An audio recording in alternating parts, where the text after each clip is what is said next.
Now, the Japanese government, it's revealed its plans to build war shelters on its southwestern Okinawa Islands. These shelters are designed to protect citizens for roughly 2 weeks in the event of a military crisis involving Taiwan.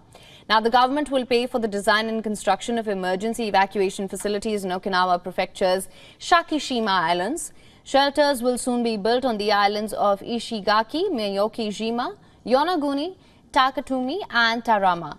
The shelters will have reinforced walls that can protect against high-intensity bomb attacks, and these shelters will have enough food and water to sustain for about 2 weeks. They will have electricity and communications equipment. Each evacuee will have about 2 square meters of space. Exterior walls will be made of more than 30 centimeters of reinforced concrete. Communities accessible only by aircraft or ship will qualify to stay in these shelters, and these communities will have to draw up and publicize evacuation plans for all of the residents as well. Joint drills will be held with central and prefectural governments. The Japanese central government has identified 5 Sakishima communities as meeting the requirements and will begin negotiations soon. The Cabinet Secretariat will help design the facilities, while the Ministry of Defence will provide funding for construction in the cities of Ishigaki, Miyokajima as well as the town of Yonaguni.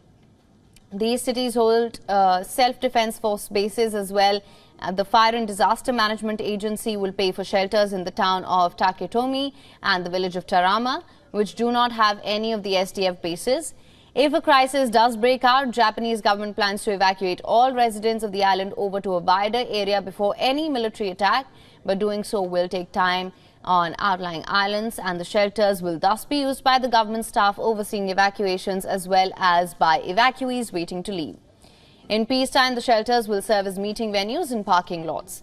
The shelters will be made to protect against a combination of offensives from landing operations, guerrilla or special forces units, ballistic missiles and airstrikes. In prolonged attacks affecting a wide area, they will protect against shells and missile blasts. Some in ruling Liberal Democratic Party have called for structures able to withstand nuclear strikes and electromagnetic pulses.